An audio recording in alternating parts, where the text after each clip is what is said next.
cualquier cosa, cuando terminamos, si tienen preguntas para Dave, me las dicen y las hacemos. Lo primero que quiero decirles es que yo ya sabía que venía después de él, así que cualquier meme que vean acá no va a estar a la altura de eso. Ya saco eso del medio. Bueno, bienvenidos a esta charla que se llama Trabajar en equipo, el desafío técnico y humano. Primero que nada me presento. Yo soy Victoria Vitale, trabajo como desarrolladora líder en Mural. Por allá está mi equipo, creo, allá arriba. Estoy a cargo de... somos 5 desarrolladores, 3 mujeres y 2 hombres, así que bien ahí representando. Me pueden encontrar en Twitter como You May Call Me B. Eso es una I latina y una U, no You, porque la gente lo quiere escribir bien y ya estaba tomado. Bueno, ¿de qué les voy a hablar primero? Vamos a hablar de 2 cosas principalmente que están muy asociadas en realidad, pero las voy a presentar así como 2 aristas separadas. El eje es cómo trabajar en equipo y cómo trabajar mejor en equipo, cómo mejorar eso, pero teniendo en cuenta los desafíos humanos y los desafíos técnicos. ¿Para quién es esta charla? Yo cuando primero empecé con esta charla le puse liderando un equipo, qué sé yo, y después me di cuenta que no era el enfoque que quería darle. Esta charla es para cualquier persona que trabaje en equipo con otras personas, quizás trabajan con animales, no sé. Entonces, para integrantes de equipo, para líderes de equipo también, managers, etcétera, y también para las personas que deciden qué personas ocupan esos roles.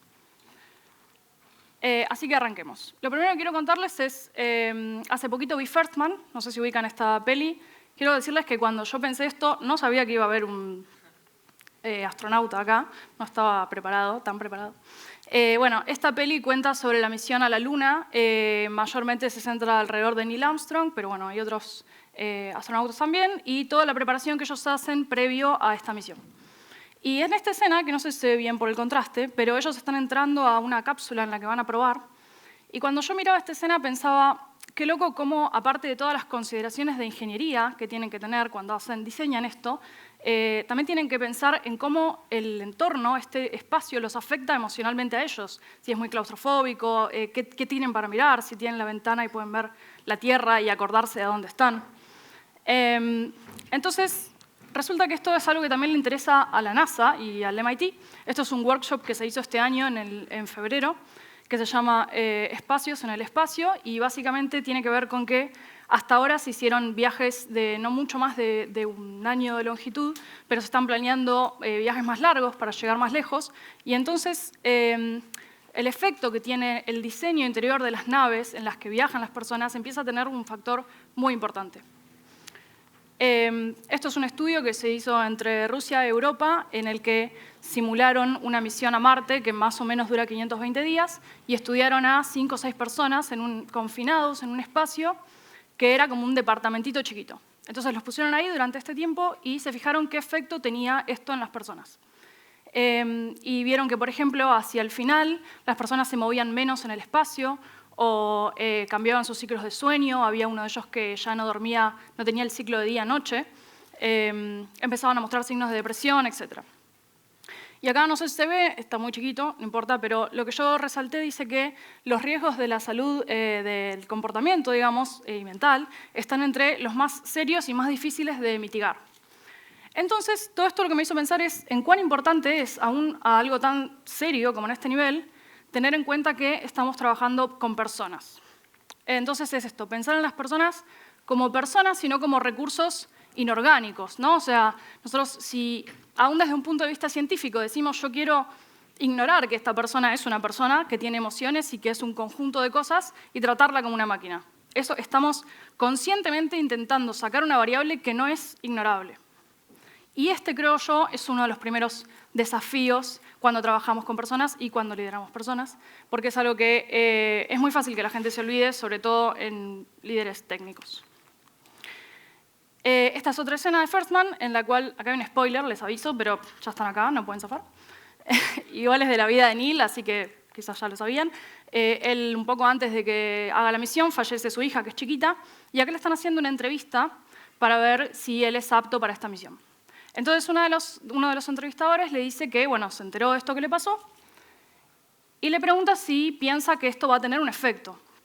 Entonces Neil le dice que piensa que sería poco razonable asumir que no va a tener un efecto. Es como, soy una persona, se murió mi hija, claramente va a tener un efecto.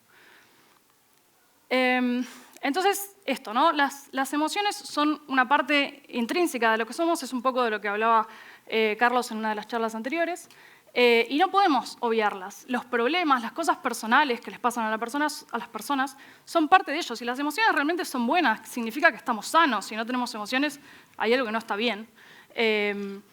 Y los deseos, las necesidades y las ambiciones de las personas son muy importantes cuando trabajamos con ellos, que saben qué quieren saber, qué les gustaría aprender, hacia dónde quieren crecer. Esta es otra escena, es la última, les prometo, si no pongo la peli, en la que a mí me pareció muy interesante, como siempre en este tipo de escenas que se replican en el cine de estas misiones, se ve como ellos todo el tiempo se están contando lo que están haciendo. O información, tipo, bueno, moví esta perilla, bueno, leo en el reloj esto, hablan también con la base. Entonces, hay algo clave que es acá, que es que ellos necesitan comunicarse todo el tiempo. Y no necesitan decir absolutamente todo. Por ejemplo, no es que estoy diciendo, bueno, estoy respirando, estoy inhalando, estoy exhalando, porque al otro, mientras yo muestre que estoy vivo, no le importa mucho. Pero sí es interesante que uno de ellos no puede estar todo el tiempo mirando lo que está haciendo el otro, ¿no? Pero hay información de lo que la otra persona está haciendo que le es súper relevante y que necesita saberla. Entonces la persona, los dos, cuando se comunican con el otro, no solo tiene que saber discernir cuál es la información que es importante, que la otra persona necesita, y saber comunicarla, saber cómo decirla para que sea clara. Y esto, si no está bien hecho, puede fallar la misión. Entonces, esto para mí es el segundo, voy a correr el cursor, que me quedó en el medio. Ahí va. Esto para mí es otro desafío muy importante cuando trabajamos con personas, que es la comunicación. Y si esto falla, también puede fallar todo estrepitosamente, por más que lo demás esté bien. Y hay mucho para decir sobre la comunicación. Yo acá quiero mencionar algunas cosas.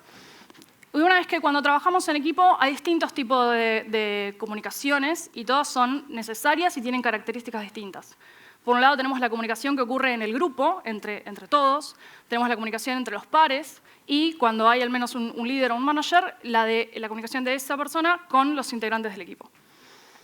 Y todas estas comunicaciones justamente tienen sus características y el canal y el contexto son claves. Entonces, la comunicación, igual que el sonido, que necesita un medio para moverse, ocurre en un contexto, ¿no? Hay un emisor, un receptor y un medio en el cual eso pasa. Y esto es muy importante. Entonces, por ejemplo, cuando tenemos una reunión en equipo, la tenemos en una sala, por ejemplo, cerrada, o la tenemos en un lugar donde hay otra gente, donde hay ruido, donde otros nos pueden escuchar.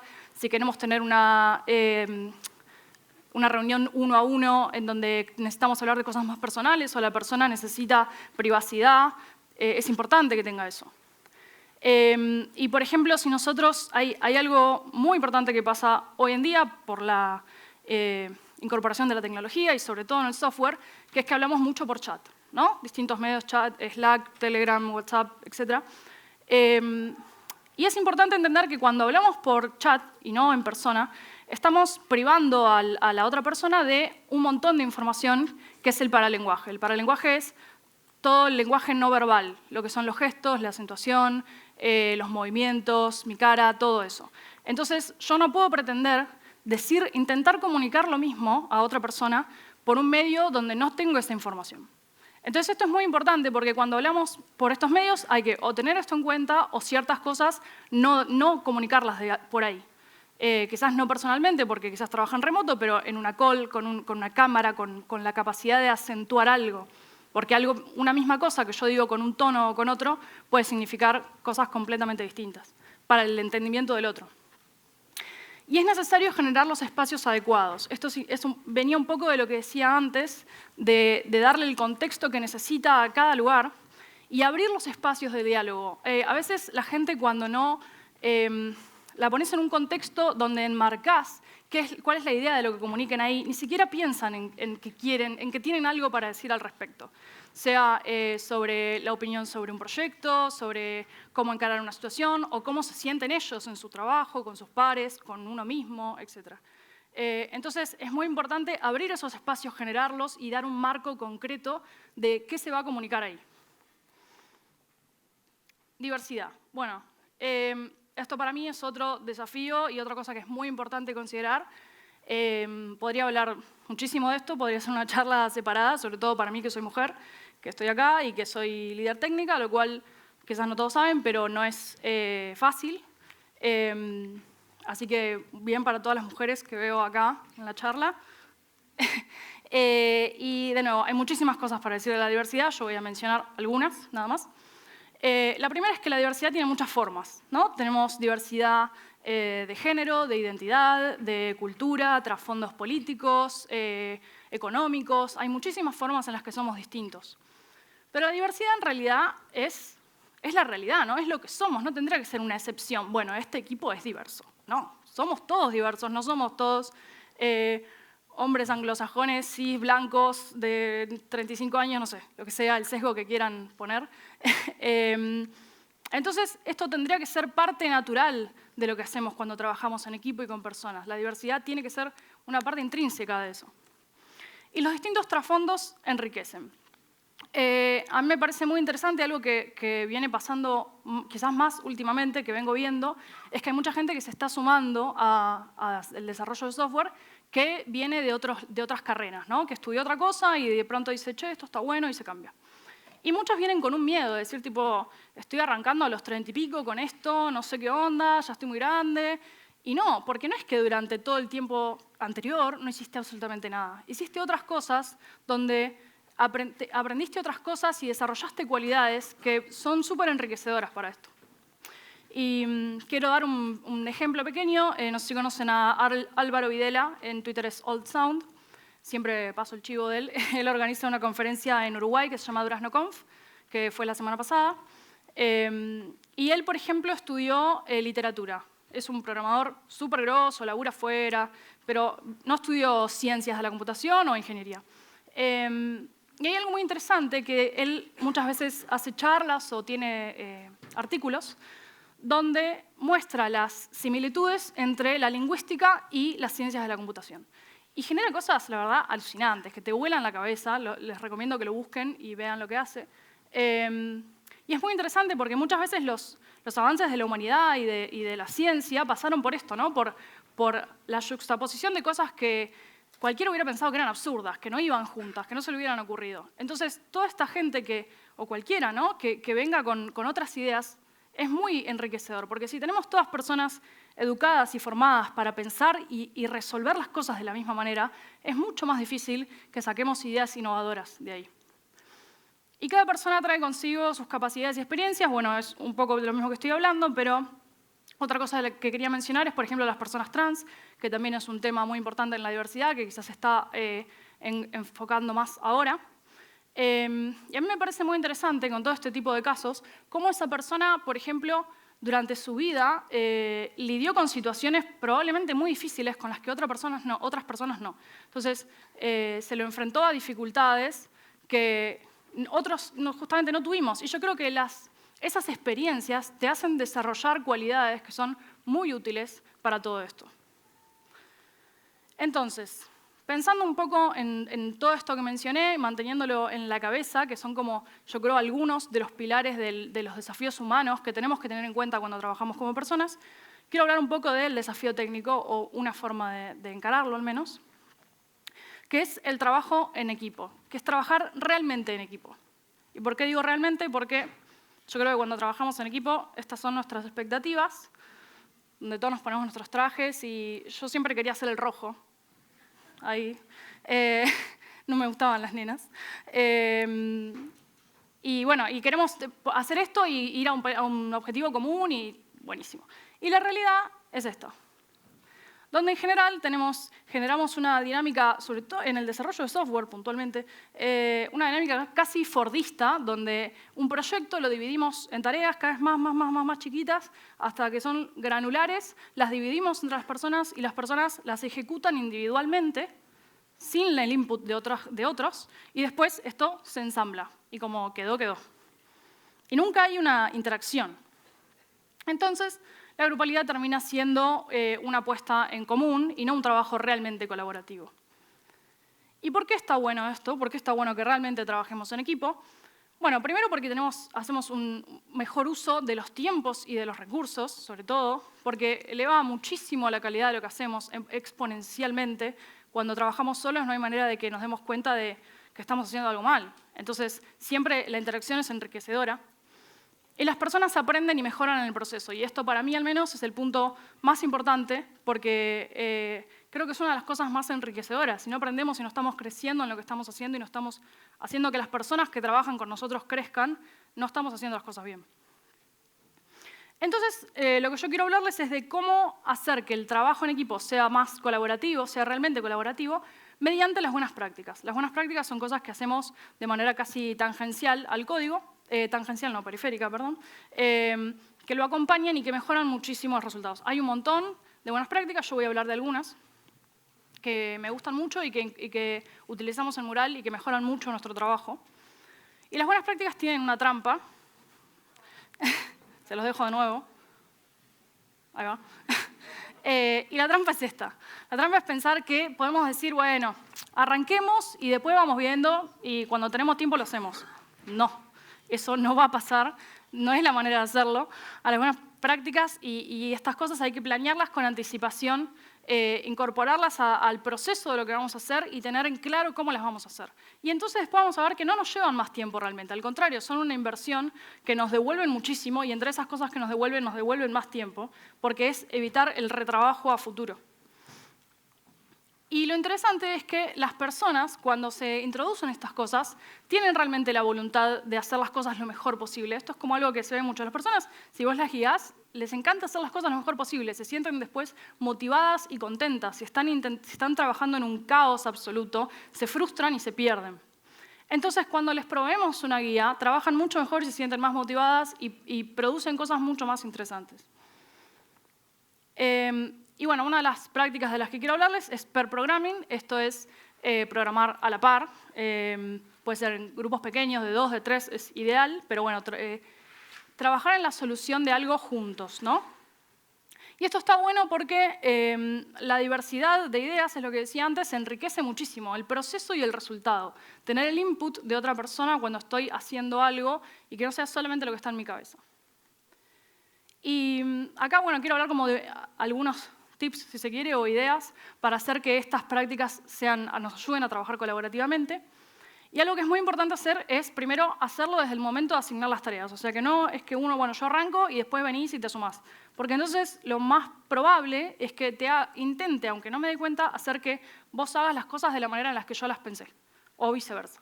Entonces, tiene que ser desde el momento cero. Tenemos que pensar el problema y la solución antes de ejecutarla juntes. Y tenemos que asignar a criterio, y acá podemos hacer lo que decía antes de pensar en las personas, en sus deseos, sus ambiciones, en qué les falta aprender. Porque pair programming es una gran manera de ver justamente cuáles son los puntos a mejorar y los puntos fuertes de cada persona y hacer que se nutran entre sí. Por ejemplo, podemos pensar en alguien que sabe mucho de frontend, alguien que sabe mucho de backend, y en vez de darles una tarea a cada uno y después las unimos, hacemos que trabajen juntos en una tarea que involucre las dos partes. Entonces lo que hacen es, se enseñan a sí mismos, porque algo donde a la gente le gusta quedarse es en la zona de confort, y no hay que dejarlos quedarse en la zona de confort, menos si estamos liderando personas. Hay que sacarlas a los tirones y decirle, no te quedes solo con lo que sabes, aprende algo más y vas a ver que te va a gustar. Y si después no te gusta, bueno, buscamos otra cosa para que te guste. Testing. Yo acá hablo de testing como incorporar tests en el código, no como los tests de aplicaciones ya desarrolladas, que pueden ser manuales, automáticos. Me refiero puntualmente a esto. Y tener test nos ayuda a mejorar la calidad de lo que hacemos y a ejercer el respeto mutuo. Ahora voy a ir sobre esto, pero primero quiero contarles por qué para mí es importante tener tests. No sé si conocen esta escena de Jurassic Park en la que el Dr. Malcolm está hablando de la teoría del caos. La teoría del caos, como él dice ahí, lidia con la impredictibilidad en los sistemas complejos. Es esta idea de que sucede un evento y las pequeñas variaciones en lo que ese evento produce que nosotros podemos no haber previsto, cuando se acumulan, pueden producir algo muchísimo más grande. Y lo menciono porque para mí desarrollar software es exactamente así. Nosotros podemos hacer algo muy chiquito que después tenga un impacto enorme que no pudimos prever. Entonces yo toqué algo acá y rompí y prendí fuego a algo en la otra punta. Pero yo creo que tenemos esta idea poco humilde de que somos capaces de hacer eso. Tipo, yo no necesito test, me acuerdo de todo el código, aunque sea un pedazo de código enorme que tocan otras 200 personas, o miles, o 50, o las que sea. Me acuerdo de todo y sé el alcance exacto de lo que estoy haciendo. Y no, eso no es humanamente posible, no es real. Y lo mejor que podemos hacer es ser humildes al respecto y decir, no puedo hacer esto. Bueno, por eso acá Malcolm me está diciendo que la falta de humildad ante la naturaleza siendo desplegada a los 3 meses, es una frase que me encanta. Entonces podemos ser conscientes de esto y ahí es donde vienen los tests a salvarnos. Y a decir, no es necesario que te acuerdes vos, yo me acuerdo. ¿Y qué es importante cuando implementamos test para justamente trabajar en estos temas? Primero, hay un montón de tipos de test. Yo no voy a hablar de eso ahora porque también podría ser una charla aparte. Está la metodología de TDD, hay test de integración, unitarios, end-to-end. Ustedes se fijan después los que les gusten y los que les sirvan según su contexto. Pero lo importante es definir una implementación, decir, bueno, vamos a hacer esto por estas razones, enseñarla y hacerla un hábito. Es decir, mostrarle a la gente cómo eso se hace y hacerla parte de lo que hace en su trabajo diario. Que no sea algo que les pesa o que sienten que es extra, digamos. Y tiene que ser una responsabilidad colectiva. Y esto me parece importante porque los tests, como decía antes, son una manera de ejercer el respeto mutuo. Es decir, de decir, bueno, yo trabajo acá y después vas a venir vos a laburar, yo dejo todo limpio y vas a ver que está todo bien. No es que rompí algo y me fui de vacaciones y vos venís y tenés que estar 8 días arreglándolo, o al menos minimiza los riesgos de eso. Puede pasar igual. Y entonces esto es una manera de pensar en los otros y no solamente en mí y en lo que yo estoy haciendo, porque además me sirve para el otro y me sirve para mí cuando me toque trabajar a mí de nuevo. Es un feedback. Entonces, bueno, y esto puede hacerse colaborativamente también. Cuando hacemos pair programming, los test se pueden hacer juntos, que está muy bueno porque, de nuevo, 2 personas pensando una misma solución, una misma cosa, son mucho más enriquecedoras que una sola y pueden tener en cuenta más casos de prueba, etc.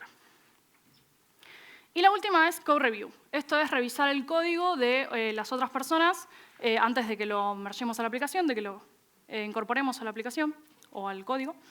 Y esto, bueno, mejora la calidad, distribuye la responsabilidad y nos permite aprender. Obviamente, el código es muchísimo mejor cuando alguien después lo ve y quizás encuentra cosas que a mí o a las personas con las que trabajé se nos pasaron, que puede pasar porque somos personas. Distribuye la responsabilidad, porque entonces ya no se trata solamente de la persona que lo hizo, sino también de otro que lo revisó. Y nos permite aprender, porque es un momento en el que nos pueden decir, che, esto que hiciste acá quizás podría estar mejor de esta manera, o etc.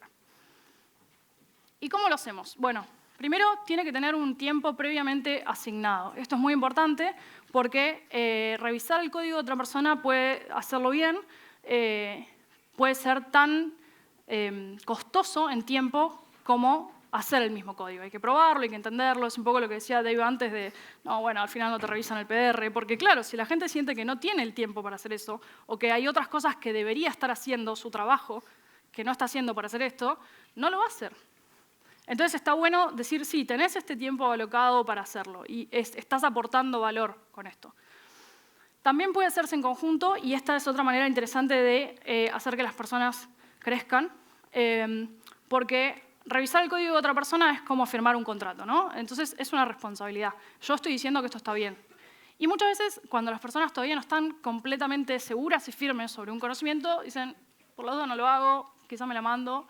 Entonces está bueno hacer que trabajen en conjunto 2 personas, donde una sea el soporte y otra sea, y la persona que sabe menos, digamos, lleve eso, y entonces tenga una ayuda, y se anima, y después aprende, y después se larga solo. Es como hacerlo con rueditas, digamos. Y hay que argumentar los cambios requeridos. Es decir, cuando revisamos y decimos, che, esto lo podrías haber hecho de otra manera, qué sé yo, está bueno pensar en por qué estamos pidiendo eso. Primero, porque nos permite a nosotros mismos ver cuál es el sentido de lo que estamos diciendo y si tiene sentido. Y porque ayuda a que la otra persona entienda por qué estamos pidiendo eso. Porque si no, la próxima vez lo va a arreglar, la próxima vez va a hacer lo mismo, y no va porque nunca entendió por qué.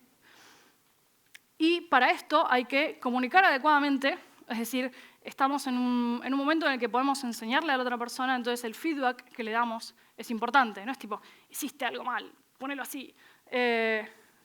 Enseñarle y decirle, mira, esto podría ser mejor por tal cosa. Pero está todo bien, nos equivocamos todos. Y dejando el ego de lado, y esto es de las dos partes, de la parte que recibe y de la parte que da, porque no es un momento en el que tengamos que decir, che, bueno, ojalá no me corrijan nada, porque así, tipo, no tengo fallas. Y la realidad es que todos estamos aprendiendo, todos somos humanos, y lo mejor que nos puede pasar es tener una oportunidad de aprendizaje. Todos tenemos una oportunidad de aprendizaje, y tener a alguien que nos quiere enseñar es súper enriquecedor. Y la persona que lo hace tampoco tiene que decir, este es el momento en el que yo muestro que soy un crack. Y te digo como, no, bueno, mirá, esto. Y corrijo cosas donde no hay, las invento solo para mostrarte que soy mejor. Entonces, la idea es esta, que podemos incorporar buenas prácticas, estas son algunas, y son algunas maneras de hacerlo colaborativamente, y las podemos usar como herramientas para hacer que el trabajo de nuestro equipo sea colaborativo realmente y que las personas mejoren y aprendan en el proceso. ¿Y qué significa liderar un equipo? Esto es lo que suelo hacer yo, los pongo a remar, me pongo adelante, los dejo, y ahora pasa el PM en la bici. No, mentira, era solo por el GIF. Quería mencionarles un poco esto. Esto es de, bueno, la DuraznoConf, que les mencioné antes, que fue la semana pasada, donde también participé. De nuevo, no es un chivo, se lo juro, es solo porque me gustó esto. Él es Félix López, que es manager en Android, trabaja en Londres para Google, y es manager hace como 10 años, la verdad que la tiene clarísima. Y dio una charla sobre psicología aplicada a equipos. Es muy interesante que en Google los hacen estudiar, leer libros de psicología para liderar personas. Me pareció fantástico. Y habla de muchas cosas muy interesantes, y una de las que habla es esta, la incompetencia aprendida, donde menciona un estudio donde una maestra que tenía 2 grupos de clase, chiquitos, les dio los mismos ejercicios para resolver, pero a un grupo lo alentó, les dijo, sí, ustedes son recapos, pueden, qué sé yo, y al otro, bueno, si no les sale no pasa nada, quizás es muy difícil. Y entonces el segundo grupo, con las mismas capacidades y los mismos problemas, no pudo resolverlos. Y esto fue incremental, o sea, al principio lo resolvían al mismo nivel que los otros, pero después se fueron sintiendo cada vez más desmotivados, que ya sentían que no podían resolverlos. Y sentían esto, que ellos no eran capaces. Que no es que el problema fuera muy difícil, sino que ellos no podían resolver ese problema. Entonces, es muchísima la responsabilidad y el impacto que tenemos cuando trabajamos con otras personas y el feedback que les damos. Y él decía esto también, que es que dice que los equipos y los alumnos tienden a cumplir las expectativas que les ponen, ¿no? Sobre todo cuando hay una persona arriba que es la que está poniendo los objetivos. Entonces, si vos le pones acá, bueno, yo voy a intentar ir hasta acá y poco probablemente intente subir de eso. Pero si los pones más arriba, aún más arriba de lo que yo puedo, voy a intentar ir lo más arriba posible. Esto también lo mencionaba un poco Carlos antes y me parece para mí que es súper importante porque es ser consciente de cuánto impacto tenemos en el crecimiento de una persona. Entonces, yo creo que liderar un equipo va un poco por acá, ¿no? Que creo que hay un tabú o una idea mal formada de que si somos excelentes en el código, desarrollando, y tenemos muchísimos años de experiencia, ya estamos listos para trabajar con personas. Tipo, bueno, ya está bien, hace 10 años codias, vení, ponete acá. Y no, eso es mentira.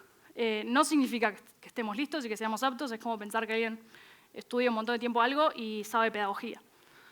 Y yo creo que esto me parece muy importante, que liderar un equipo no se tiene que tratar de que me hayan puesto ahí, del título, de, mira, yo soy más capo, lo que sea, más capa. Creo que no tiene que tener que ver con esto, justamente. No es un momento para que yo diga, bueno, soy el mejor. Porque, de hecho, eso es una actitud muy nociva que hace que el resultado del equipo sea muchísimo peor. Entonces, estoy atacando directamente mi propio desempeño, por decirlo de alguna manera. Si mi equipo no puede performar mejor porque yo estoy intentando mejorar, demostrar que yo soy mejor, no estoy trabajando bien, no soy tan genial. Entonces, creo que esto es muy importante, ¿no? Entender que tenemos una gran responsabilidad, no solo de guiar a las personas y de hacer que trabajen juntas, sino de ayudarlas a crecer. Y esto me parece importante remarcar que aplica a todo el mundo. Es decir, porque quizás haya gente que piense, bueno, no, en mi equipo somos todos seniors, no necesitamos aprender nada, ya sabemos todo. Bueno, yo creo que si consideran que no tienen nada para aprender ni en un aspecto técnico, humano, ni en ningún otro aspecto de la vida, esa es la primera señal de que les falta aprender. Entonces creo que esta profesión es muy linda, para mí está muy buena y la verdad que a mí me parece hermoso poder trabajar de esto y poder vivir. Me parece fantástico, pero creo que está bueno hacer que nosotros y las personas con las que trabajamos se lleven algo más de eso, ¿no? Que puedan crecer profesional y personalmente, porque creo que tenemos la capacidad y la responsabilidad de eso, como pares y como líderes también. Y entonces creo que está bueno esto, pensar en abolir la competencia. Este rubro a veces es muy competitivo y se trata mucho de ver quién es mejor. Y como decía antes, esto realmente no aporta nada, solamente es alguien se siente mejor, alguien se siente peor, y cuando eso se da vuelta, lo otro también se da vuelta, o sea, nadie está ganando. Y creo que lo mejor que podemos hacer para todos y para nosotros mismos es fomentar la humildad, el trabajo en equipo y el aprendizaje. Por acá les dejo algunas referencias a las cosas que mencioné, la charla de Félix López, por si la quieren ver, y eso es todo. Bueno, muchas gracias. Tenemos un montón de tiempo disponible, así que no sé si alguien tiene alguna pregunta para hacerle. No, 100 charlas para Dave, preguntas para Dave. ¿Alguien tiene alguna pregunta para Victoria? ¿No? ¿Sí? ¿Para qué te paso el micrófono? Para. Muchas gracias. Gracias por la charla, muy buena. Gracias. Nombraste 3 herramientas desde el punto de vista técnico, Code Review, Testing y Pair Programming. ¿Qué herramientas se te ocurren poder implementar desde el punto de vista humano? O sea, por más de que puedas tener las técnicas o la herramienta como para poder hacerlo, igual está el que te dice, este me está corrigiendo, ¿por qué estoy puesto en evaluación en cada Code Review o algo por el estilo? Okay. Desde el punto de vista humano, ¿qué herramientas tenemos?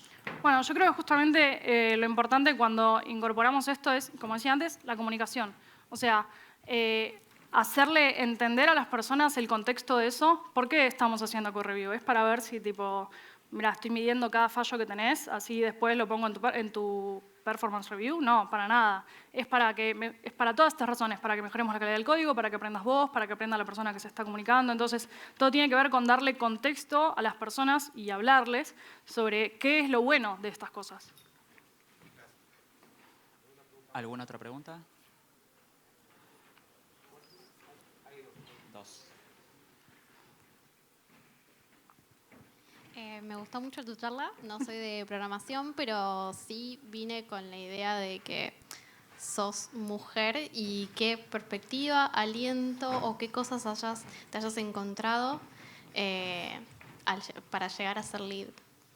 Ok.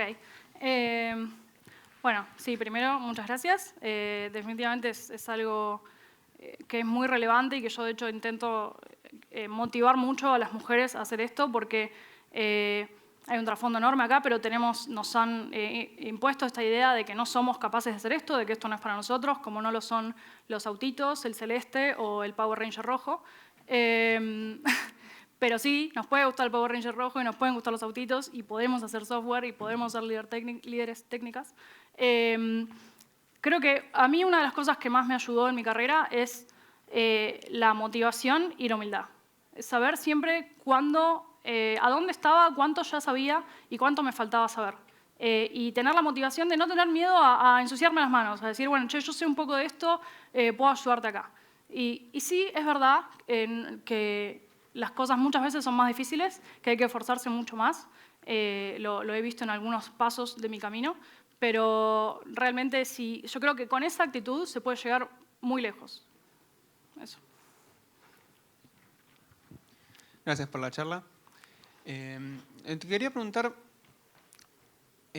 a la hora de hacer, por ejemplo, Code Review, vos decías que depende del contexto en el cual uno habla con otro, hay ciertas cosas que no puede expresar.